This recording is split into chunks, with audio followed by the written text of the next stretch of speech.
할렐루야. 온라인 예배에 오신 여러분을 주님의 이름으로 환영합니다. 사랑하고 축복합니다. 이 시간 다 함께 마음을 다해서 힘을 다해서 하나님을 사랑하는 마음으로 찬송 드리심으로 주님을 예배하겠습니다.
다 같이 기도하시겠습니다. 좋으신 하나님, 사랑이 많으신 하나님, 공의의 하나님, 그리고 질투하시는 하나님, 우리의 예배를 받아 주옵소서. 우리가 우리의 죄를 자복하고 회개함으로 통회하는 심령으로 주님께 나아가고자 합니다. 주여, 우리의 예배를 받아 주옵소서. 우리가 주님 앞에 진실하게 하시고 참되게 하시고 주님만을 나의 하나님으로 다시금 모셔드릴 수 있는 믿음을 주시옵소서. 세상의 것들을 너무나 사랑한 나머지 하나님을 잊어버릴 때가 많이 있었습니다. 주님 용서하여 주시옵소서. 이 세상의 모든 것은 주님께서 주신 것이라는 믿음을 다시 회복하게 하여 주시고, 주님께서 우리에게 주시는 사랑의 징계를 잘 받아들여서 감사하고 기쁜 마음으로 잘 받아들여서 이 모든 재앙을 극복하고 하나님께 영광과 찬송을 올려드릴 수 있는 회복된 구원의 주인공이 되게 하여 주시옵소서. 전 세계에 밀어닥친 전염병의 공포가 우리의 믿음을 결코 해칠 수 없습니다. 만약 이것이 주님께서 주신 사랑의 징계라면 더더욱더 우리가 기쁨으로 받아들여야 할 줄 믿습니다. 주여, 모든 재앙을 주님 주신 사랑과 은혜로 속히 극복하게 하여 주시고, 어떠한 상황 가운데에서도 하나님을 예배할 수 있는 저희들 되게 하여 주옵소서. 오늘 온라인 예배에 참여한 하나님의 백성들 마음속에 오직 그리스도의 부활의 능력과 사랑이 가득하기를 간절히 소망합니다. 예수님 이름으로 기도합니다. 아멘.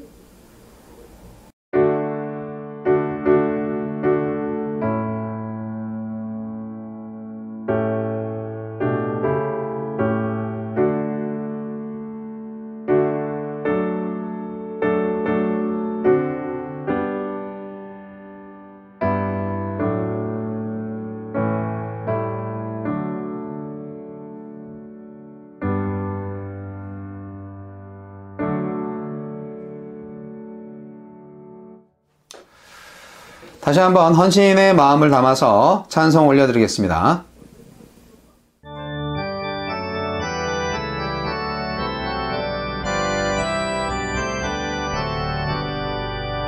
내 주의 나라와 주 계신 성전과 피 흘려 사신 교회를 늘 사랑합니다.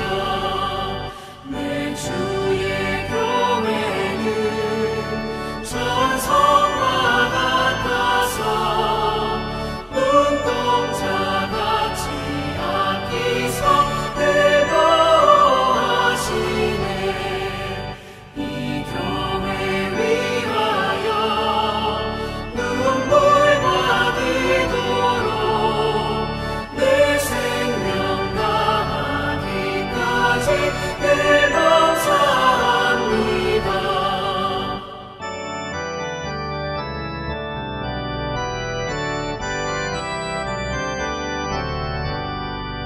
성도의 교제와 교회의 위로와 우주와 맺은 언약을 늘 기뻐합니다. 하늘의 영광과 베푸신 은혜가 진리와 함께 영원히 시온에 넘치네. 아멘.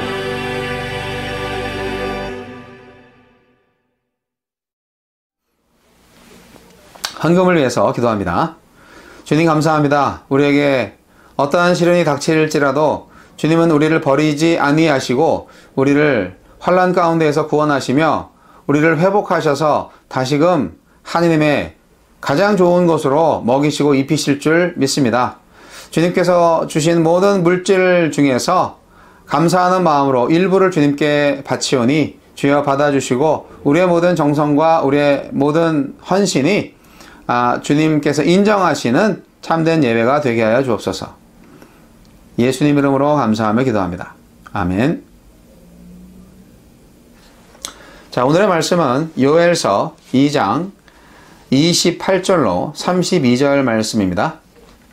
요엘서 2장 28절로 32절 말씀 읽어드리겠습니다.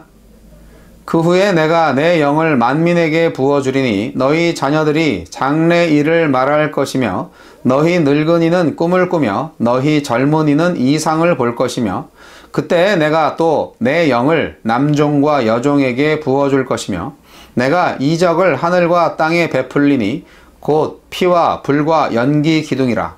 여호와의 크고 두려운 날이 이르기 전에 해가 어두워지고 달이 핏빛같이 변하려니와 누구든지 여호와의 이름을 부르는 자는 구원을 얻으리니 이는 나 여호와의 말대로 시온산과 예루살렘에서 피할 자가 있을 것이며 남은 자 중에 나 여호와의 부름을 받을 자가 있을 것임이니라. 아멘.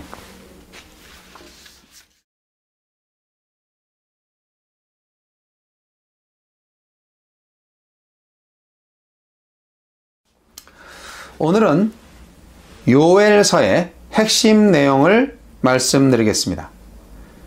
요엘이라는 뜻은 여호와는 하나님이시다 라는 뜻입니다. 요엘서는 메뚜기 재앙과 그에 따른 가뭄이 동기가 되어서 다가오는 여호와의 날에 대비하여 백성들을 회개시키고 회개하는 자에게 이방인들의 침입 가운데에서 구원을 약속하고 아울러 구원의 확증으로 이방 민족의 심판을 약속하는 책입니다. 하느님의 재앙, 그리고 백성의 회개와 간구, 그 다음에 하느님의 구원의 응답. 이런 구조는 시편의 이스라엘 탄식시에서 자주 볼 수 있는 형식입니다. 그런데 요엘 선지자는 재앙을 가져오게 한 백성들의 죄가 무엇인지는 언급하지 않고 있습니다. 요엘은 죄에 대한 지적보다 회개하면 하나님이 구해주신다 하는 그러한 면을 더 많이 강조하고 있는 것이죠. 예루살렘으로 쳐들어오는 이방 군대로부터 구원받는 길, 회개밖에 없다 하는 것을 강하게 말하고 있습니다. 이 구원은 하느님의 백성들을 잔인하게 다뤘던 이방 민족에 대한 심판에서 구체적으로 실현되고요. 또 이 구원은 하느님의 백성 모두 한 사람도 빠짐없이 다 모두에게 하느님의 영을 부어준다. 그 말씀으로 확증되고 있습니다. 요엘서에서 가장 큰 주제가 되는 말은 여호와의 날인데요. 이 주제는 이미 다른 선지서들에 잘 나타나 있는 아주 익숙한 주제입니다. 이사야서 2장 12절로 17절에 의하면 여호와의 날은 원래 하느님의 영광을 거부하고 자기 스스로의 영광을 찾는 사람들에 대한 심판의 날이며 따라서 하느님의 영광이 되는 날이었습니다. 이 날은 하나님의 대적들을 심판하는 날로서 이스라엘 백성들이 학수고대하는 날이었는데요.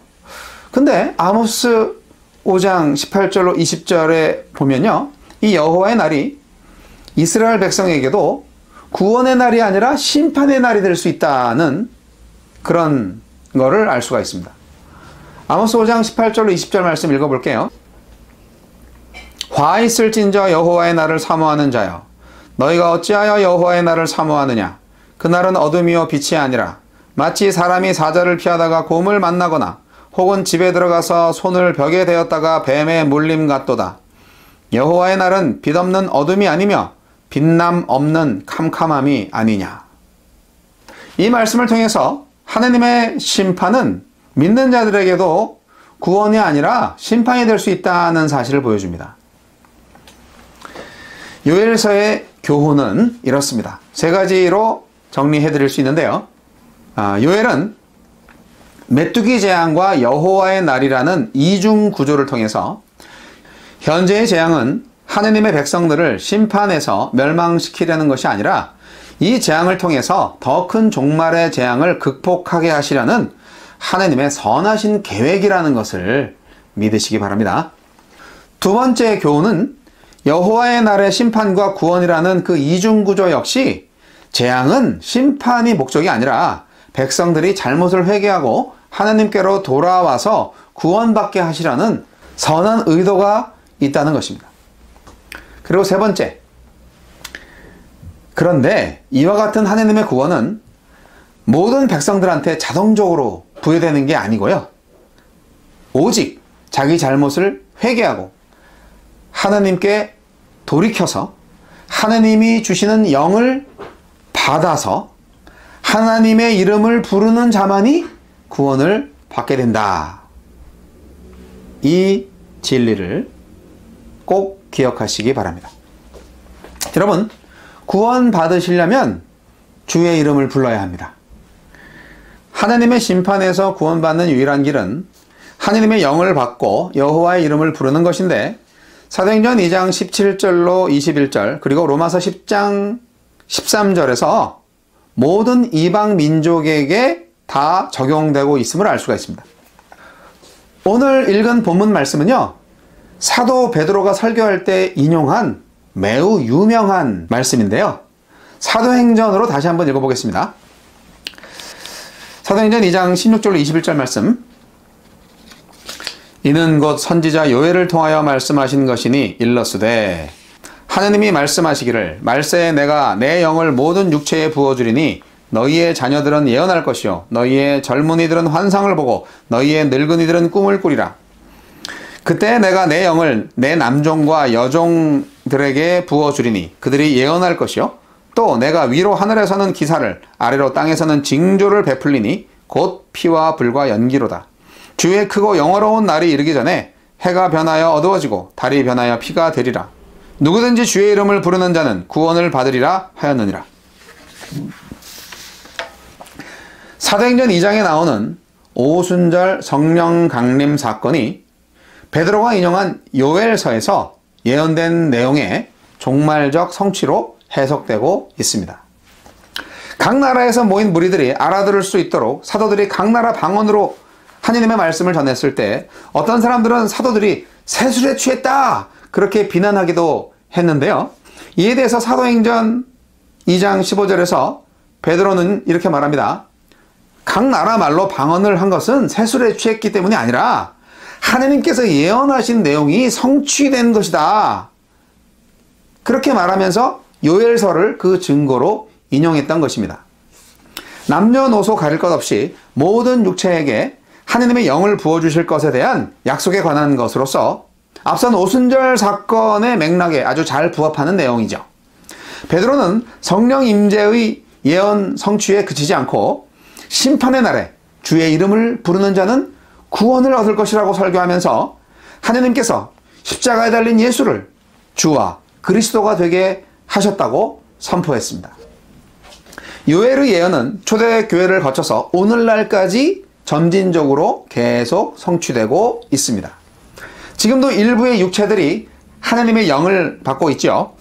언젠가는 모든 육체가 하나님의 영으로 충만해질 것입니다. 여러분은 지금 하나님의 영으로 충만하고 계십니까? 사랑하는 성도 여러분, 우리는 지금 심판의 시대를 살고 있나요? 구원의 시대를 살고 있나요? 우리는 지금 세상 나라에 살고 있나요? 하나님 나라에 살고 있나요? 하나님이 없는 세상 나라 사람들은 지옥에 살고 있거나 지옥에 갈 것이고, 하나님이 다스리는 나라에 사는 사람들은 천국에 살고 있거나 천국에 갈 것입니다. 미국에서 한국으로 가는 비행기 승객 중에서는 두 부류의 사람이 있습니다.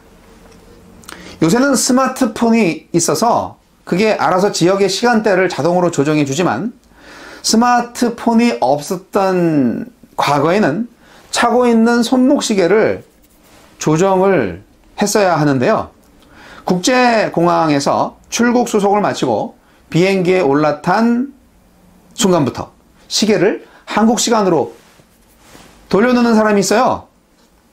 그런데 그와 반면에 한국에 도착해서야 비로소 시계를 한국 시간으로 맞추는 사람이 있습니다. 미국과 한국의 시간 차이는 지역마다 다르겠지만 14시간에서 16시간 정도 됩니다. 보통 미국이 저녁이면 한국은 다음날 아침이죠. 그런데 그것은 각 나라 지역의 시각 표시가 달라서일 뿐 절대적인 시간은 동일합니다. 미국 저녁과 한국 아침이 동시간대인 거죠. 하느님의 다스리심은 언제나 한결같습니다. 우리는 지금 하나님의 나라와 세상 나라가 겹쳐진 공간, 겹쳐진 세계에 살고 있습니다. 같은 시간대에 숨쉬는 사람이 어떤 사람은 미국에 있고 어떤 사람은 한국에 있듯이 지구를 통째로 품으시는 하나님을 생각할 때 하나님의 통치를 받아들인 사람은 하나님의 나라에 살고 있는 것이고, 하나님의 통치를 받아들이지 않는 사람은 세상 나라에 살고 있는 것입니다. 하나님의 나라는 이미 왔고 그 나라는 지금도 계속 확장되고 있습니다. 이미 지나간 세계의 시간을 맞추는 사람이 아니라 이미 도래한 하나님의 나라의 세계의 시간을 맞추는 것이 그리스도인의 삶의 시작이 아니겠습니까? 여러분의 인생 시계는 아직도 과거, 죄의 세계를 가리키나요? 아니면 의의 세계, 미래의 세계 또는 현재의 시각을 가리키나요? 요엘서에 나타난 하느님의 심판은 불의한 세상을 향한 심판입니다. 불의한 세상은 하느님의 공평과 정의를 망각하는 데서 시작됩니다. 오늘날 가장 큰 사회 문제 중 하나가 빈익빈 부익부 현상 아니겠습니까? 가진 자들은 왜들 그렇게 욕심이 많은지 모르겠습니다. 채워도 끝이 없습니다. 1950년대 필리핀은 GDP가 세계 11위였고요. 1970년대 초반까지 아시아에서 일본 다음으로 잘 사는 나라였습니다. 그러나 오늘날 필리핀은 매우 가난한 나라입니다. 그 이유는 어느 독재자의 장기 집권과 부정부패 때문입니다. 1965년부터 1986년까지 21년간 장기 집권한 필리핀 10대 대통령 페르디난드 마르코스의 부인 이멜다는 대통령궁에서 매우 호화로운 생활을 하면서 실제 권력자였고 구두만 3천 켤레가 된다고 해서 세계적으로 이목을 받았었죠. 당시 마르코스 대통령이 부정부패로 모은 비자금은 800조 원 상당이라고 합니다. 이멜다는 지금 나이가 92세쯤 되었는데요. 아들 봉봉 마르코스를 통해서 다시 정권을 잡으려고 애쓰고 있다고 합니다. 현 필리핀 대통령 두테르테가 2016년에 봉봉 마르코스의 부통령 선거를 지원하기도 했습니다.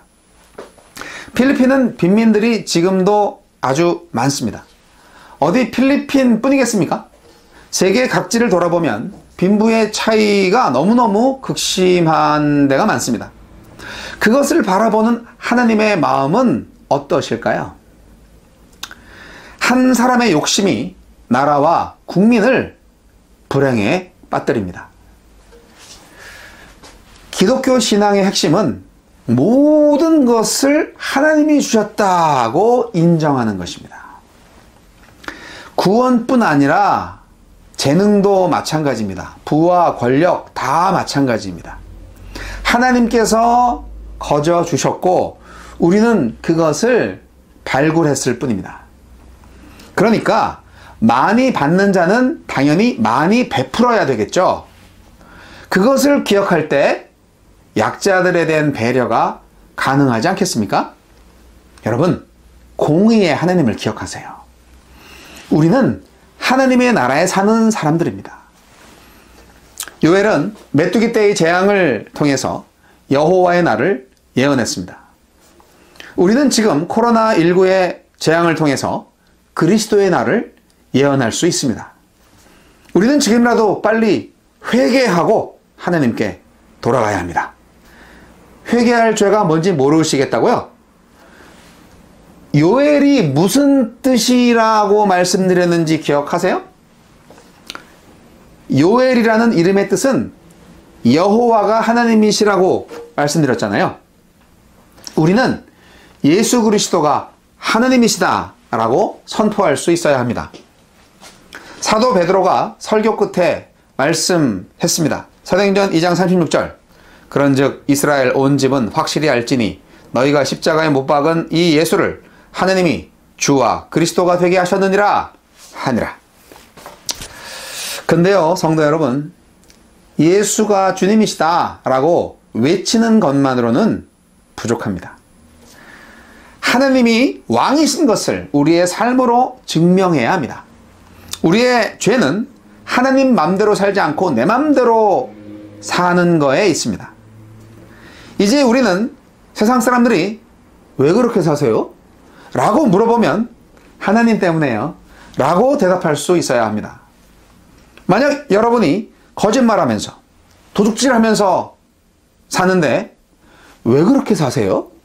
라고 물어보면 대답할 수 있겠습니까? 그렇게 살면서 하나님 때문에 그렇게 산다고 대답할 수 없잖아요. 정직하게 살고 성실하게 살고 사랑하며 살 때 비로소 하나님 때문에요. 그렇게 대답할 수 있지 않겠습니까? 불의한 세상에서 정직하고 성실하게 산다는 게 참 쉽지 않은 일이죠.